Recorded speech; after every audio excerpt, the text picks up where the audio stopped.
Boa noite. É uma grande alegria estarmos reunidos e como é bom vir ao culto, adorar a Deus, entoar cânticos maravilhosos, ouvir as crianças cantando também, sempre é um tempo muito especial. Depois vamos fazer uma cantata só com as crianças, porque é muito legal ver as crianças entoando cânticos na sinceridade dos seus corações, é maravilhoso. Também muito bom ver o testemunho dos nossos seminaristas. A igreja investe em alguns seminaristas e a ideia é vê-los realmente desenvolvendo, crescendo, se preparando para uma batalha muito maior do que o estudo no seminário, né? Uma batalha mesmo ali proclamando o evangelho, já fazem no período do seminário, mas depois plantando igrejas ou nas igrejas, né? Que Deus abençoe o Wesley aí na tarefa dele, em breve casando, e aí vai servir ao Senhor numa igreja. Vamos estar orando, né, pelos nossos seminaristas, estar orando para que o Senhor nos abençoe, para termos condição de termos mais e de investir mais na obra missionária e de plantar mais igrejas também. Mas quero agradecer aos irmãos, hoje pela manhã foi um tempo muito gostoso, né, na Assembleia, onde nós pudemos revisar alguns pontos do nosso estatuto, chegamos à metade. Então, queremos, em outra assembleia em novembro, terminar a outra metade e, graças a Deus, pelo que foi feito. Tempo muito, muito gostoso, muito divertido e de trabalho também. Agora, nós queremos, como entoamos muitos cânticos aqui hoje à noite, queremos meditar sobre a nossa fé em Deus. Mas antes de falar da nossa fé e de pensar no texto de Hebreus, né, agradecer a Deus pela irmã Valda, veio hoje, né? Acho que ela está ali, estou vendo lá atrás. Não quero constrangê-la, irmã, desculpe. Todo mundo olha, né? Mas agradecer a Deus porque a irmã pôde vir. A irmã Valda tem estado adoentada e nem sempre pode estar na igreja para não contrair nenhuma, às vezes, uma gripe como eu estava, né? Semana passada, e em ambiente fechado. Mas hoje, pela graça de Deus, ela está aí e podemos louvar a Deus com ela, por ela, né, pelo Senhor que tem operado grandes maravilhas em sua vida. Mas vamos abrir as nossas Bíblias em Hebreus capítulo 11.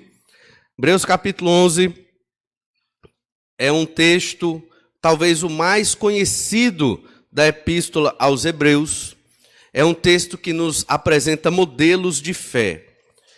Quem não tem acompanhado as meditações na Epístola aos Hebreus, e para os que já acompanham revisando, é importante destacar que é uma carta no formato de um sermão que foi escrita para uma igreja que estava dispersa no sentido geográfico mesmo, estava espalhada, eram judeus convertidos ao Senhor Jesus Cristo, que tinham fugido da igreja de Jerusalém por causa da perseguição que é descrita em Atos capítulo 8, verso 1.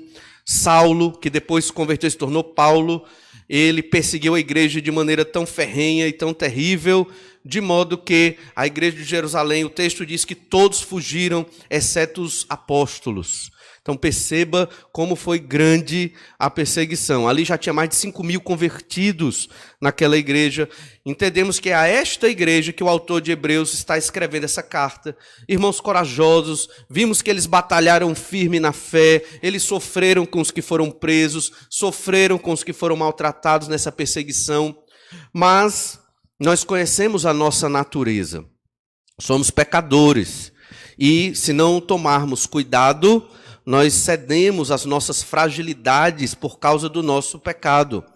Muitos desses irmãos, mesmo no início da batalha cristã firmes, eles começaram a enfraquecer. Eles eram ameaçados de morte pelos próprios judeus não convertidos e até por outros romanos. Ser judeu, um judeu crente naquele período, era risco de morte, você poderia morrer. Havia uma perseguição enorme e a gente vê isso no exemplo da vida do próprio apóstolo Paulo, que foi preso, perseguido e posteriormente morto, mas sobre a égide do Império Romano. Então, este é o contexto. Irmãos, nesse momento, com medo de morrer, estavam pensando na possibilidade de deixar o Senhor Jesus Cristo. Esse é o grande problema aqui. Eles estavam pensando na possibilidade de abandonar a fé em Jesus. A vida é difícil, estamos correndo risco, eu, minha família, de sermos presos e mortos pelos compatriotas judeus. Então, se eu nego Jesus hoje, deixo de ser cristão e volto para o judaísmo, acabou a perseguição, eu posso viver em paz. Isso é uma grande tentação. Foi uma grande tentação para eles.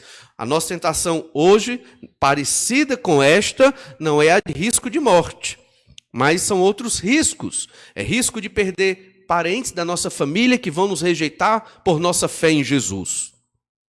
É o risco de sermos rejeitados pelos colegas do trabalho, é o risco de sermos rejeitados por amigos próximos, e outros riscos que corremos, vergonhas muitas vezes, porque defendemos o Senhor Jesus Cristo, uma fé firme e convicta que o Senhor Jesus, ao ser pregado naquela cruz, morreu pelos nossos pecados para nos dar a vida eterna, mas não ficou morto. Jesus ressuscitou ao terceiro dia, mostrando como será a nossa vida, uma vida de ressurretos no novo céu e numa nova terra. Tudo isso Jesus conquistou para nós. Esta é a nossa fé, a fé bíblica no Senhor Jesus Cristo, que fundamenta a nossa vida, e ao defender estas verdades bíblicas e estes princípios, certamente, em um momento ou em outro, a sociedade há de nos rejeitar, a sociedade há de nos desprezar.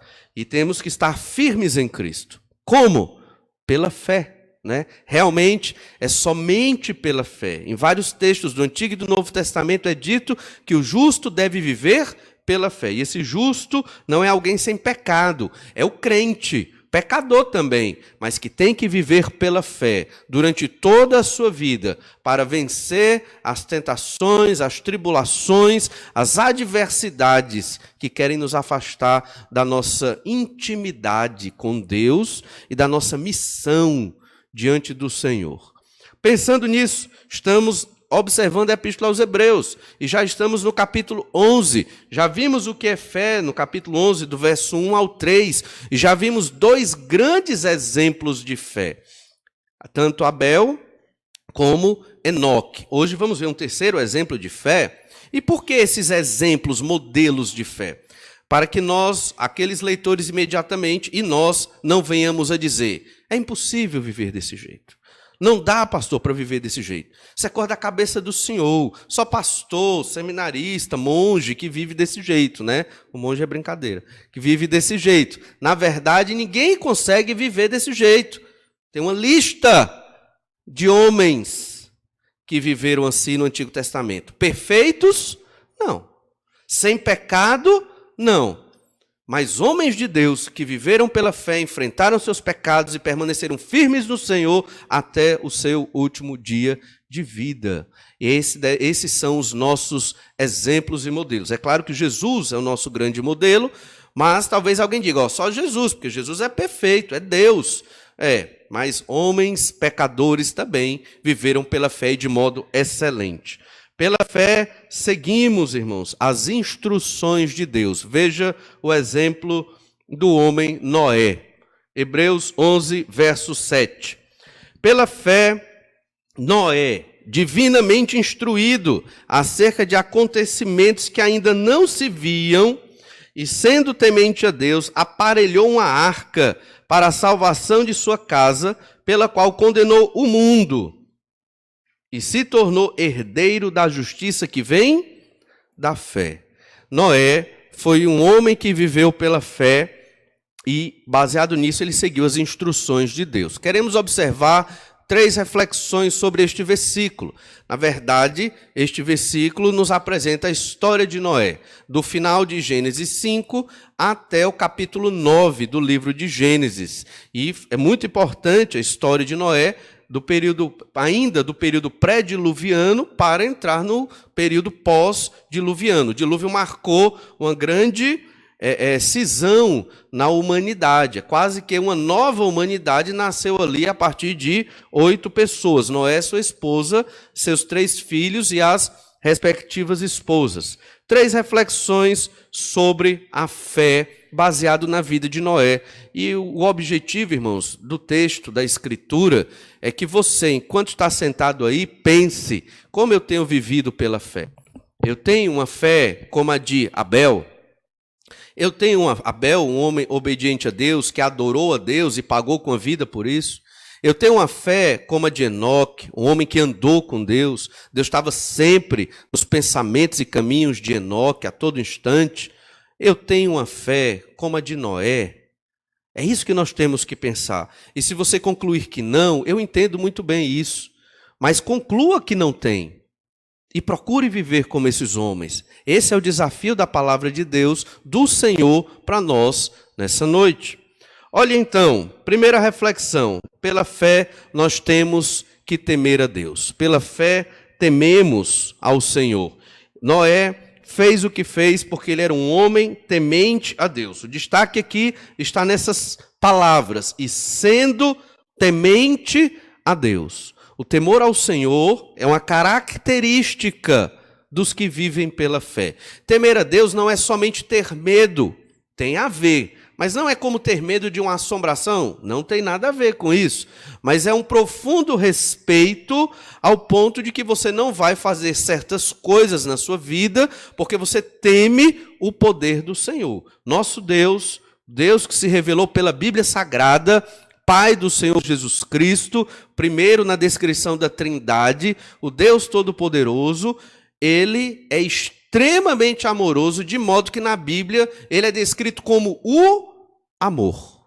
O que é o amor? Deus. Deus é amor. Mas não é o amor que a humanidade construiu. É o amor como ensinado na Escritura, o real amor, porque este mesmo amor também tem uma outra face, a justiça, a ira contra o pecado. Para nós, muitos não entendemos. Como um Deus que se diz amor, ele também se ira contra o pecado. Como um Deus que se diz amor, ele exerce uma justiça e pune o pecador. Não entendemos porque rejeitamos o conceito de amor bíblico, que é o verdadeiro. Na Bíblia existe o certo e o errado. Na vida também existe o certo e o errado. Nós é que na época em que vivemos não queremos aceitar o que é certo. Certo, verdade, é a revelação do Senhor. Pensando nisso, nós vamos observar a vida de Noé. Olhe lá em Gênesis capítulo 5, do verso 28 ao 32. Enquanto os irmãos estão abrindo sua Bíblia, é importante lembrar que na época em que o leitor primeiro, aquele judeu convertido, estava lendo esse texto, quando ele leu o verso 7 de Noé, ele lembrou tudo da vida de Noé. Porque ele não tinha a mídia que nós temos hoje, eles não tinham tantas figuras, imagens, tantas informações na sua cabeça. Então eles faziam suas leituras, eles tinham a história de Noé muito clara. Nós, muitas vezes, por causa de tantas atividades e informações, não lembramos de tudo. E é por isso que nós vamos fazer uma recapitulação da história de Noé, mas não aprofundando tanto, que não é o objetivo. Olhe Gênesis 5, verso 28. Lameque viveu 182 anos e gerou um filho, pôs-lhe o nome de Noé, dizendo: este nos consolará dos nossos trabalhos e das fadigas de nossas mãos, nesta terra que o Senhor amaldiçoou. Depois que gerou a Noé, viveu Lameque 595 anos e teve filhos e filhas. Todos os dias de Lameque foram 777 anos e morreu. Era Noé da idade de 500 anos e gerou Sem, Cam e Jafé. Então, Noé, ele tinha já 500 anos quando seus 3 filhos nasceram. Imagine que não é muito normal nascerem 3 filhos de uma mesma mulher num ano só. Fica complicado, não é verdade? Então aqui é uma estimativa. É como se o autor estivesse dizendo, por volta dos 500 anos de Noé, nasceram seus 3 filhos. Porque fica difícil, né? Um nascia no começo do ano, mas o outro nasceria, digamos, um nasceu em janeiro. O outro nasceria, aí logo a esposa concebeu, né? E então gerou e nasceu 9 meses depois, em outubro. Aí, logo em outubro, não dá, né? Tem que ser em novembro. Em novembro ela já ficou grávida de novo. Não tem como nascer no mesmo ano. É impossível, né? Aí só nasceria no ano 501 da vida de Noé. Então aqui é uma estimativa. Por volta dos seus 500 anos de idade, ou um ano antes, ou um ano depois, 2 anos depois, nasceram os 3 filhos de Noé. Essa informação é importante porque, para nós entendermos que Noé começou a construção da arca, começou com a sua família já nesta idade. Você percebe que no relato de Gênesis, os homens viviam bastante. E a ideia aqui não é que eles tinham um calendário diferente, uma contagem diferente, mas os efeitos do pecado ainda não haviam crescido tanto, de modo que eles viviam 500, 800, 900 anos, né? Muita vida. Depois do período do dilúvio, essa idade baixou drasticamente, tem a característica. Povos antediluvianos, temos muito pouca informação deles, viviam centenas de anos. Mas povos pós-diluvianos, aí chegavam a uns 110, né? Talvez um pouco mais. Olhe ainda em Gênesis, capítulo 6, do verso 1 ao 7. Ao tratar de Noé, então ele fala de Noé, começa Noé ali no final do capítulo 5. E então, ao tratar de Noé, é importante entender, e você pensa em Noé, você pensa no dilúvio, você pensa na arca, óbvio. Mas o que levou Deus a trazer o dilúvio sobre a humanidade, né? Certamente foi um pecado, ou alguns pecados desenfreados, onde o povo, os próprios crentes da época, não se arrependeram dos seus pecados e entraram de cabeça em muitos problemas. Gênesis 6, do 1 ao 7, explica isso. Olha o que diz o verso 1. Como se foram multiplicando os homens na terra, eles nasceram filhos, vendo os filhos de Deus, que as filhas dos homens eram formosas, tomaram para si mulheres, as que entre todas mais lhes agradaram.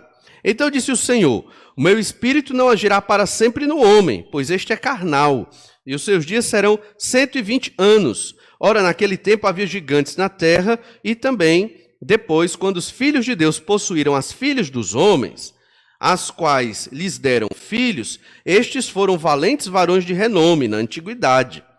Viu, verso 5, o Senhor, que a maldade do homem se havia multiplicado na terra, e que era continuamente mal todo o desígnio do seu coração. Então se arrependeu o Senhor de ter feito o homem na terra, e isso lhe pesou no coração.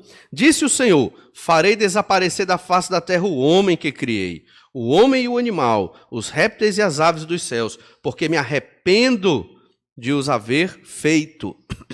Esse texto por si só daria para várias meditações, então nós não vamos nos apegar a todos os detalhes, exceto aquilo que interessa para Hebreus 11, verso 7. E o que interessa aqui? A razão do dilúvio, basicamente. Você tem os filhos de Deus e as filhas dos homens. Quem são? Existem muitas abordagens, pelo menos 3 abordagens gerais para entender isso. Mas se você fizer uma leitura cuidadosa do livro de Gênesis, e nós fizemos um pouco disso no domingo atrasado, você vai perceber que nós temos genealogias aí. Você tem as genealogias de Adão, você tem a genealogia de Caim, a de Abel não deu tempo, né? Você tem a genealogia de Caim e você tem a genealogia de Sete, de onde vem Noé, não é verdade?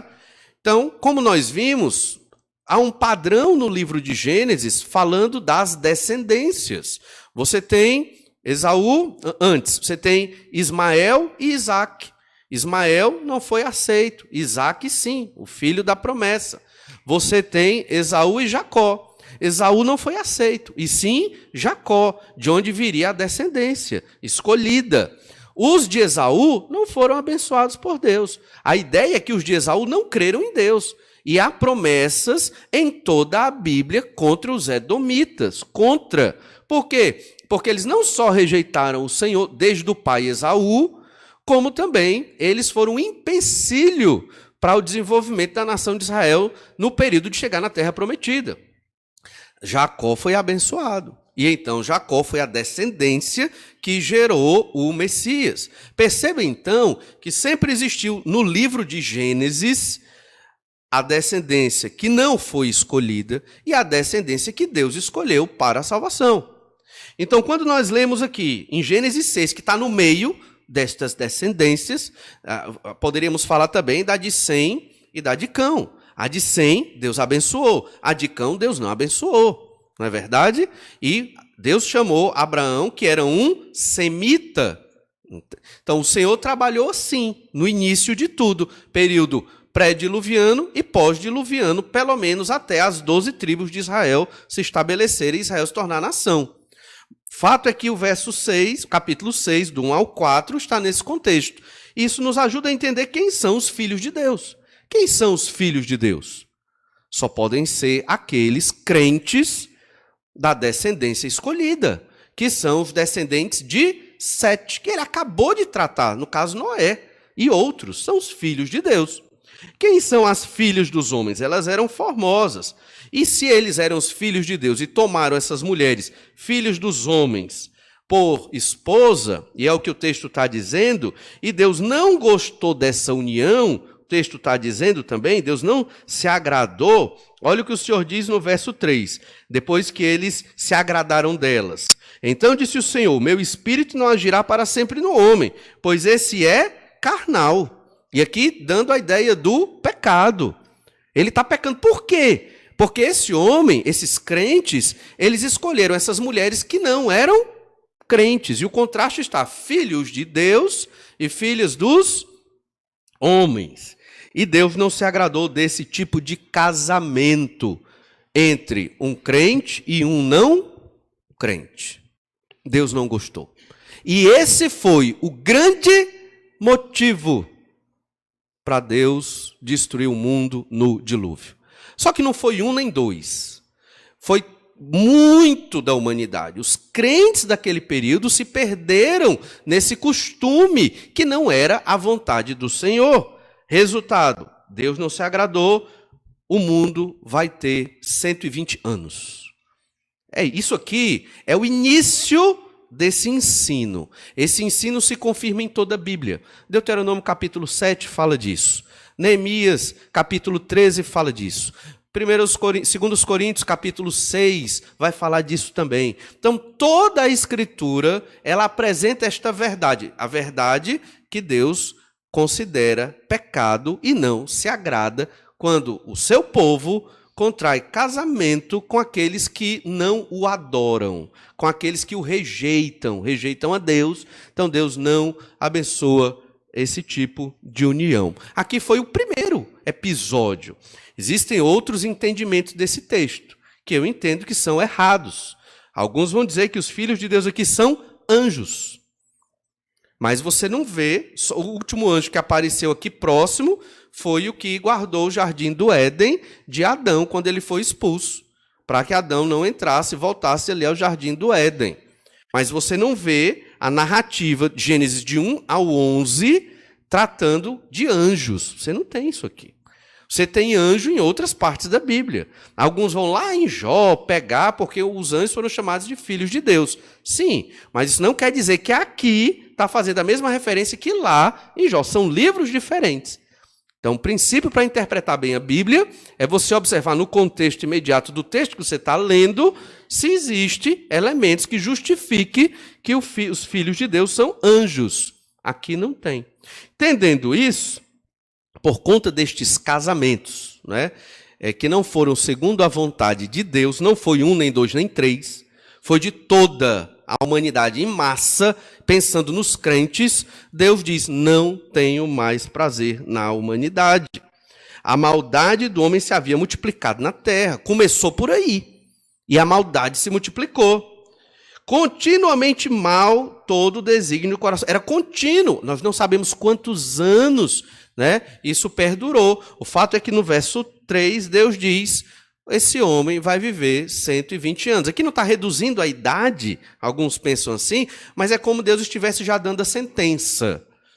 Daqui a uns 120 anos para frente, vai acabar tudo, vou destruir tudo, não tenho mais prazer no homem. Irmãos, às vezes isso nos choca, né? É um Deus de amor, mas o Senhor é um Deus de justiça e de santidade. E o nome de Deus é mais importante do que tudo. O nome de Deus é mais importante do que tudo. Isso nos machuca. Nós não gostamos, nós queremos que a humanidade tenha prioridade, mas a humanidade jamais terá prioridade sobre o nome de Deus, jamais. Eu não estou falando de igreja, eu não estou falando de cristianismo, que nem existia cristianismo nesse período aqui de Gênesis. Eu estou falando do Deus Criador Todo-Poderoso, aquele que se revelou pela Bíblia Sagrada. Tendo isso em mente, sabemos quem era Noé nesse contexto. Enquanto toda a humanidade. Aqui deviam ter, irmãos, milhares de pessoas já. Já deveriam haver milhares de pessoas na humanidade. Noé. Parece que Noé era o único que agradava a Deus. Porque Deus mandou um dilúvio, só escapou Noé, sua esposa. Ele, nós vamos observar aqui, ele foi comissionado para construir a arca logo em que nasceram seus 3 filhos. Então, os 3 cresceram vendo o pai construir um barco enorme. Um barquinho não, né? Um barco enorme. Percebe isso? Esta foi a fé de Noé. Ele foi diferente do mundo todo, do mundo inteiro.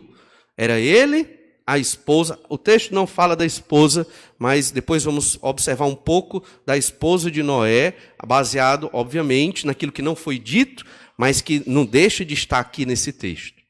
Observe então o verso 8. Nós lemos do 1 ao 7, Gênesis 6, do 1 ao 7. Deus disse no verso 7: farei desaparecer da face da terra o homem que criei, o homem e o animal, os répteis e as aves dos céus, porque me arrependo de os haver feito.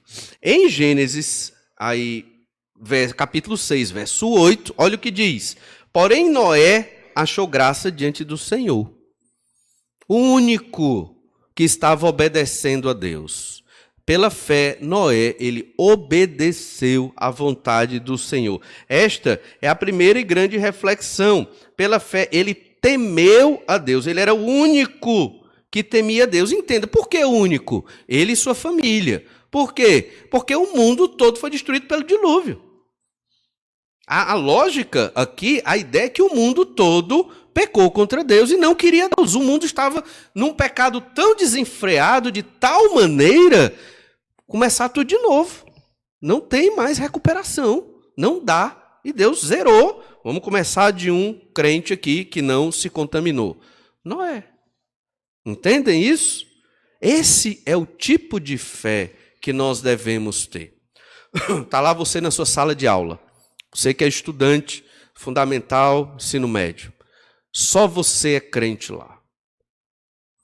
Aí a gente sabe quais são as conversas, né, na sala de aula do fundamental de ensino médio. Eu fui professor há alguns anos, ainda sou em outro contexto.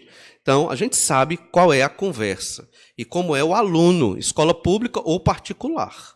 Não é verdade? A pressão social é enorme para você ser encaixado dentro do contexto. Eu sei disso. E você é crente. Essa é a sua batalha. É lá que você vai demonstrar a sua fé em Jesus.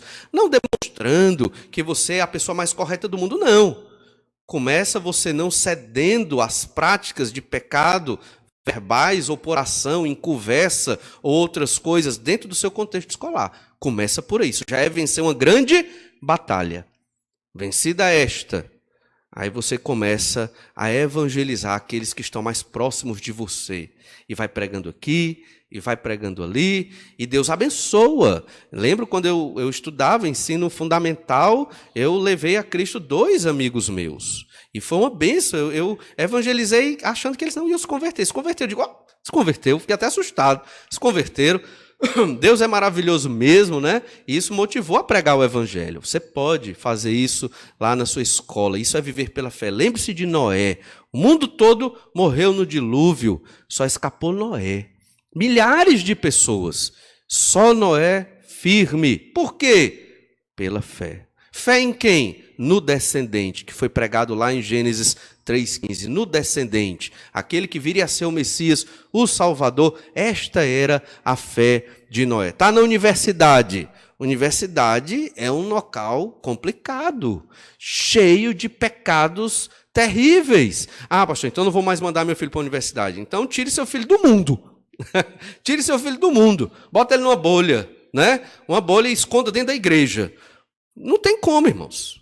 Não tem como. Todo mundo tem que ir para a universidade. Eu não sei quem quer viver do comércio ou de outras coisas. O comércio também tem seus pecados. É ou não é? Não é verdade? A política tem seus pecados. Todo canto vai ter. Não dá para fugir. Por isso que Jesus ele orou a Deus dizendo que não que nos tirasse do mundo, mas que nos guardasse do mal. Lembre-se disso. Então nós temos que ser luz no meio da universidade. E lá só você é crente. Né? Só você é crente na sua sala. E aí, o que é que você vai fazer? Primeiro, é não sucumbir à tentação das trevas de ser aceito pelo grupo. Você não precisa ser aceito pelo grupo. Segundo, é você começar a proclamar o evangelho. Devagarzinho. Pode ser com um folheto, com aquele mais próximo de você, e vai falando, e vai pregando. Quem se interessar, depois eu posso dar algumas técnicas, né? Como você pode chegar próximo, né, de algumas pessoas com um coração sincero, obviamente, para levar o evangelho para aqueles que estão perdidos e nem sabem que estão perdidos. Esta, irmãos, era a fé de Noé. Assim é hoje. E olha que aqui muitos crentes, muitos convertidos. Não é só ele. Imagine. Veja então ele e sua família. Verso 9, Gênesis 6:9. Eis a história de Noé. Noé era homem justo e íntegro entre os seus contemporâneos. Noé andava com Deus. Gerou 3 filhos, Sem, Cam e Jafé. A terra estava corrompida à vista de Deus e cheia de violência. Esse era o contexto da vida de Noé. E pela fé ele permaneceu firme. Lembre-se, eis a história de Noé. Essa palavra aqui é uma palavra que nós já mencionamos aqui em outros momentos, um termo que significa genealogia. Termo que significa as gerações de Noé. O livro de Gênesis é dividido em 10 palavras como essa, né? Essas palavras marcam o livro de Gênesis em 10 partes.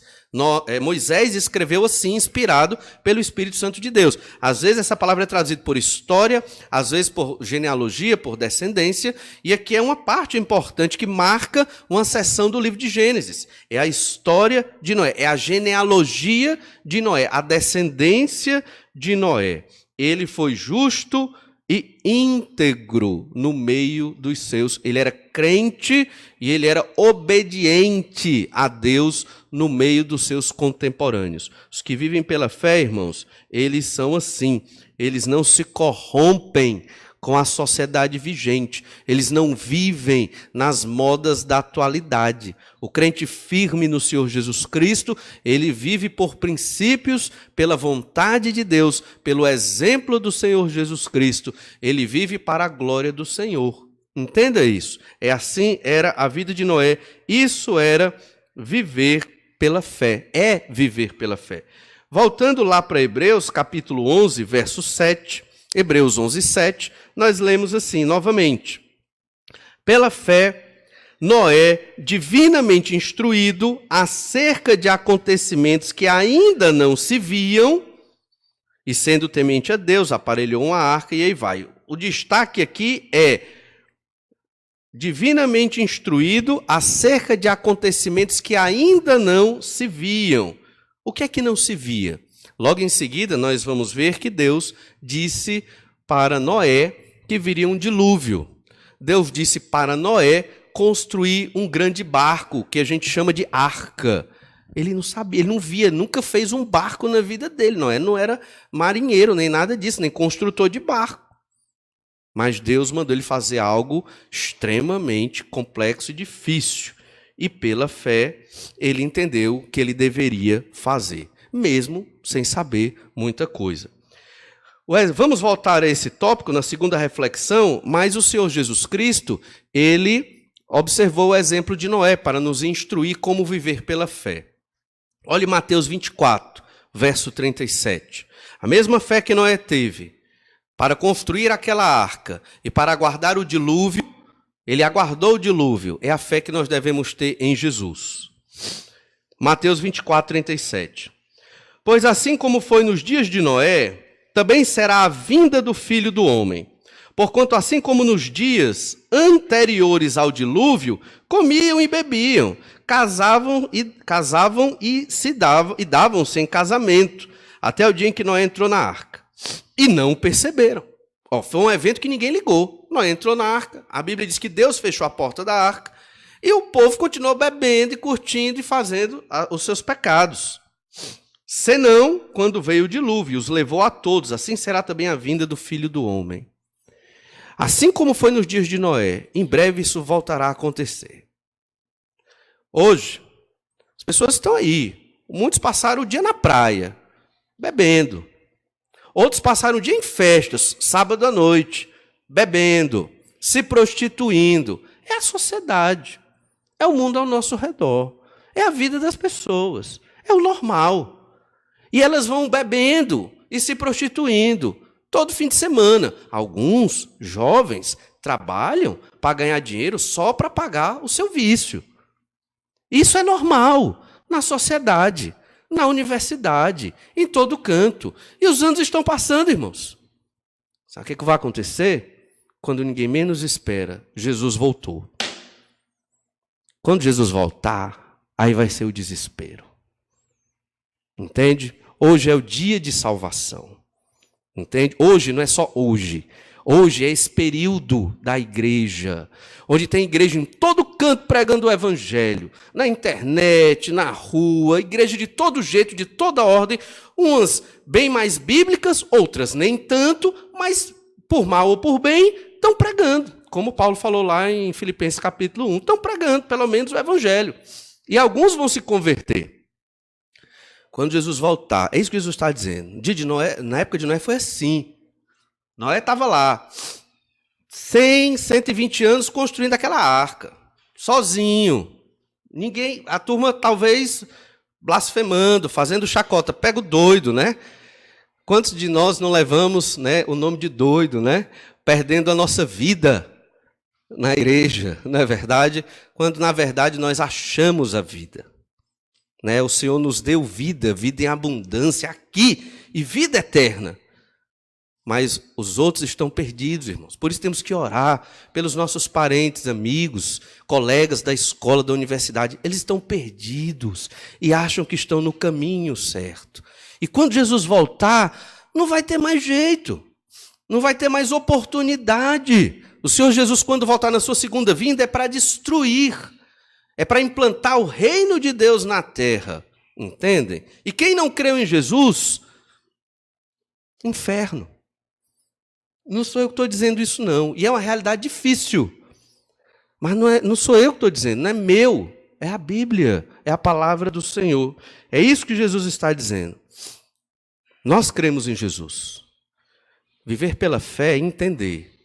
A minha vida, ela não começou aqui. A vida do crente, ela não começa aqui. A nossa vida vai começar quando Jesus voltar.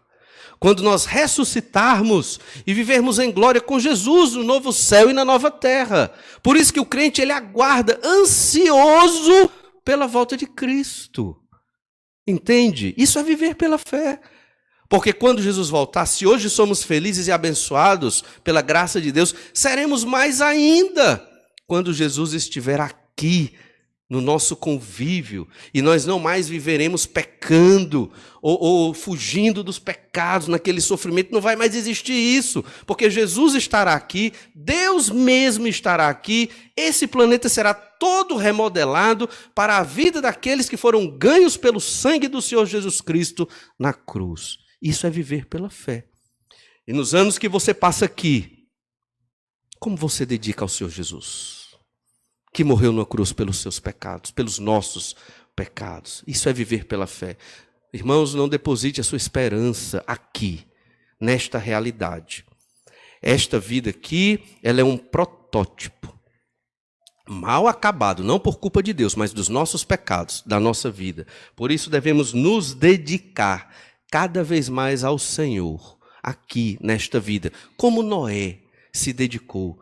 Sua vida inteira, boa parte dela, pelo menos, num projeto esquisito.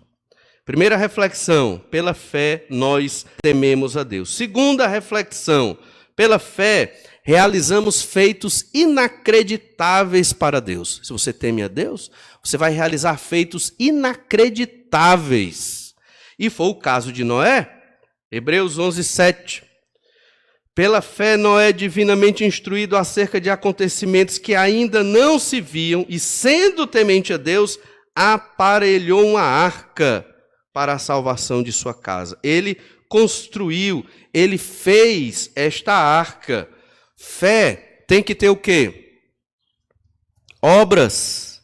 Tiago 2,17, assim também a fé, se não tiver obras, por si só está morta. Não adianta você dizer que tem fé e você não lê a Bíblia, não tem a obra básica dos que vivem pela fé. Lê a Bíblia, lê e estudar a Bíblia.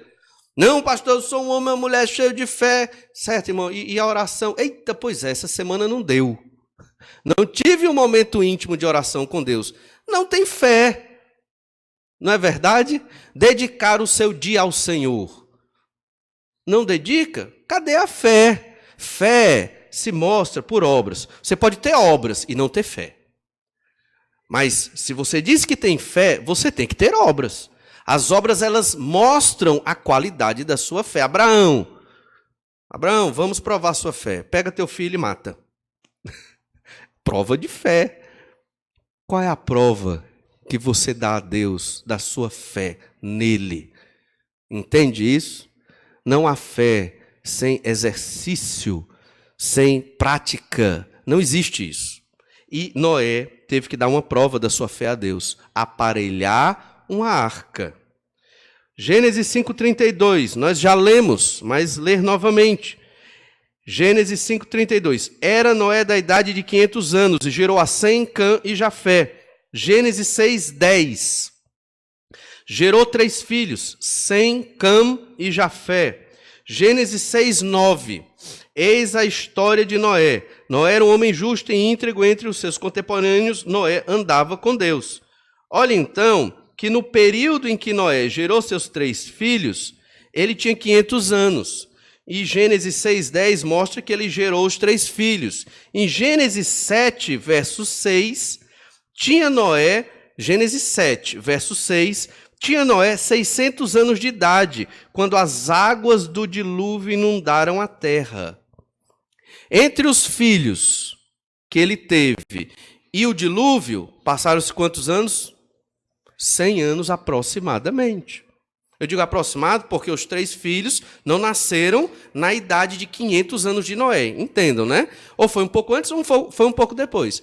Casando com o que nós lemos lá em Gênesis 6, verso 3, Deus disse, a humanidade terá 120 anos. Podemos entender, então, que foi o período, né, desde que Deus proferiu a punição da humanidade até o dilúvio, 120 anos. E que Noé passou 100 anos da sua vida construindo a arca.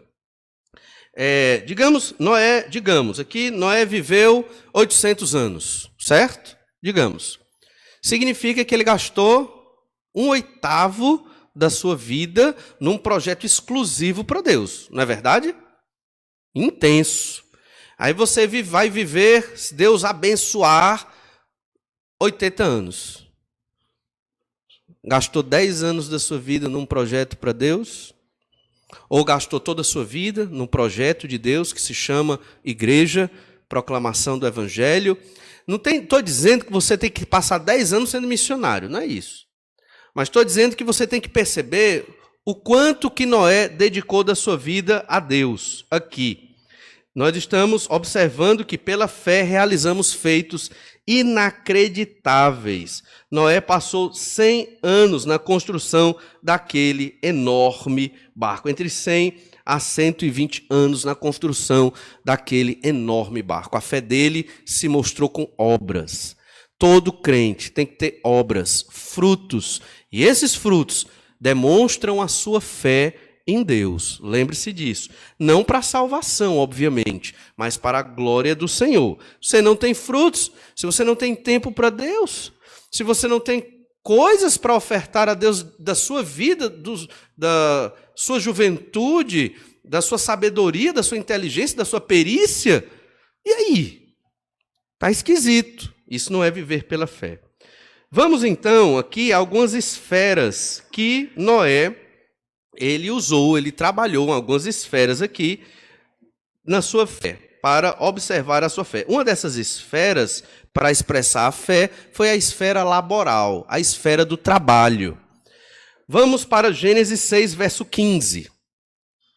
Diz assim: deste modo farás de 300 côvados, falando da arca. Será o comprimento, de 50 a largura, e a altura de 30. Verso 16, Gênesis 6, 16. Farás ao seu redor uma abertura de um côvado de altura, a porta da arca colocarás lateralmente, farás pavimentos da arca, um embaixo, um segundo e um terceiro. Então você percebe aí que a arca teria 3 pavimentos, como se fosse 3 andares.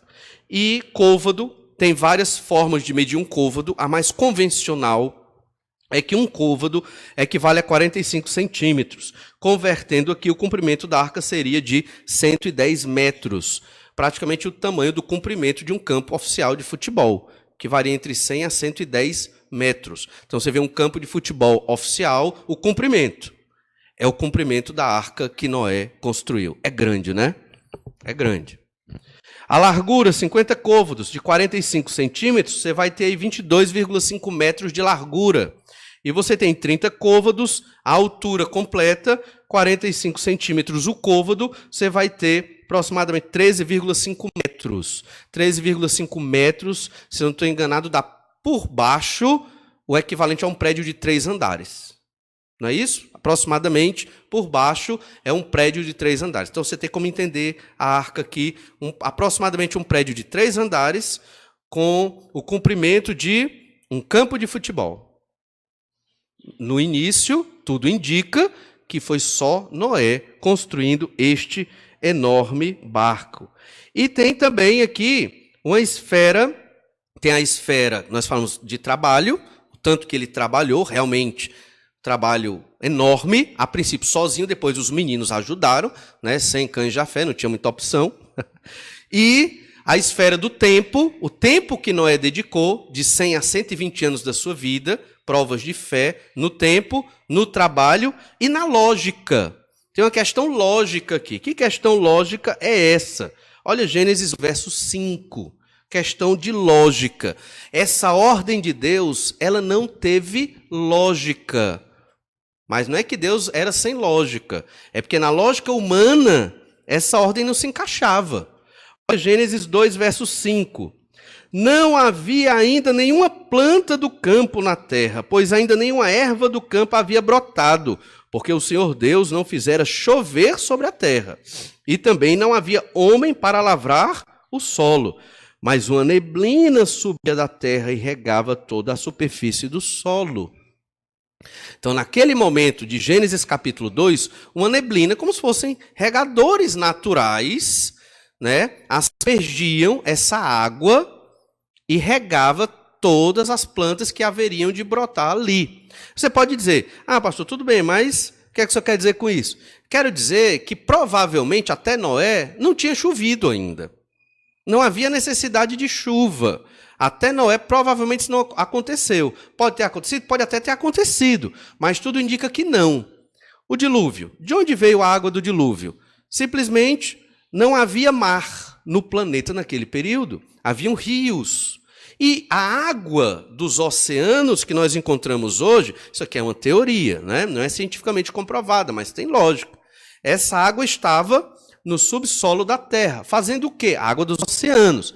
Fazendo o quê? Servia como um amortecedor natural. Não tinha terremoto, não tinha placa tectônica se chocando, não tinha tsunami naquele período. Aquela água era um amortecedor e a terra era toda bem equilibrada naquele período antes do dilúvio. O que foi o dilúvio? Simplesmente o Senhor rompeu as comportas. No momento que abre e racham as placas tectônicas, a água que estava sob pressão ali, ela jorra num geyser de quilômetros de altitude. E aí esse jato d'água, ao subir, desce com a mesma força com que subiu. Isso formou os fósseis.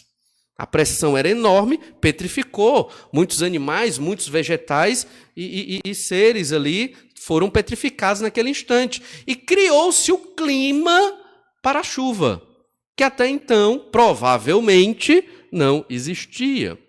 Se isso aqui está certo, porque isso aqui é fruto de dedução, se isso aqui está certo, nunca choveu até a época de Noé.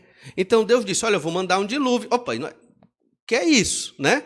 Chuva? Como assim? Né? Estava regando ainda ali, então isso já foi um desafio à lógica de Noé. Outro grande desafio foi uma chuva que iria inundar todo o planeta. Outro grande desafio à lógica de Noé era esse plano de Deus, todo elaborado, onde ele ia construir uma arca durante 100 a 120 anos. Não fazia muita lógica Noé passar 100 a 120 anos construindo um barco no local que não chovia ou que não tinha um mar para aquele barco enorme navegar e levar animais dentro. Tudo isso, irmãos, desafiava a lógica humana da época. As pessoas que vivem pela fé desafiam a lógica humana. E de uma maneira muito simples e básica, como nós desafiamos a lógica humana? Nós não somos, irmãos, governados pela ciência. A ciência nos serve. A ciência, ela não nos orienta. Lembre-se disso. A ciência não é a revelação. O método científico, o que se escuta na universidade, nem tudo é a verdade. Entendam isso. Uma época, você fumar no século XIX fazia bem para a sua saúde. No século XX faz mal para a sua saúde. Discurso da ciência. Um dia desse, comer ovo faz muito mal para a sua saúde. Agora pode comer 10, 20 no dia. Beleza, você é saudável. Ciência. A ciência muda. Eu não estou dizendo que ela não presta. Estou dizendo que ela não orienta a vida. Nenhum ramo da ciência que orienta a vida. Bíblia, revelação de Deus. E a ciência é subordinada à revelação de Deus. Como tudo é subordinado à vontade do Senhor. Isso é desafiar a lógica da sociedade moderna. Entende? A sociedade moderna não gosta disso, treme contra isso. E Noé exerceu fé nesses 3 campos. Com relação ao tempo, com relação ao trabalho que ele tinha que exercer e com relação à lógica. Hoje é do mesmo jeito. Você está pronto a dedicar seu tempo em fé ao Senhor? Você está pronto a dedicar seu trabalho em fé ao Senhor? Você está pronto a desafiar a lógica humana? E eu não estou nem falando de milagre, que Deus também realiza, mas entender que seguir o ensino bíblico é superior a seguir o ensino científico. Se você comparar o ensino bíblico sobre a educação e o ensino secular sobre a educação e tiver que escolher, não tenha dúvida. É a Bíblia. Não tenha dúvida. É a Escritura, porque vem do Senhor. Você vai administrar seus negócios, e você tem o ensino secular, e você tem o bíblico. A Bíblia fala de administração de negócio e muito. Você vai escolher o quê? A Bíblia, é óbvio. Muitas coisas que nós aprendemos na universidade, é certo que são verdade. Por quê? Passam no critério bíblico. A Bíblia é a vara de medida. A Bíblia é a lente que mostra o que é a verdade e o que não é a verdade. Isso é viver segundo uma cosmovisão cristã, segundo os princípios bíblicos. Noé viveu assim no mundo corrompido. Noé realizou tudo o que o Senhor ordenou. Gênesis capítulo 7, verso 5. Olha o que diz aqui. E tudo fez Noé segundo o Senhor lhe ordenara. Tudo fez Noé segundo o Senhor lhe ordenara. Noé não negociou. Noé, ele não pensou, rapaz, será que eu devo fazer? É muito trabalho, é muito difícil. Rapaz, será que é isso mesmo? Noé não negociou. Ele fez o que Deus mandou. Então, irmãos, lembre-se disso. Eis a história de Noé, homem justo e íntegro, entre os seus contemporâneos. Só tinha ele e sua família. Noé andava com Deus. A terceira reflexão, nós terminaremos no próximo domingo, mas enquanto isso, vamos pedir ao Senhor para ter esta fé que Noé teve. Vamos orar. Obrigado, Pai amado, pela tua graça e misericórdia, pelo teu grande amor.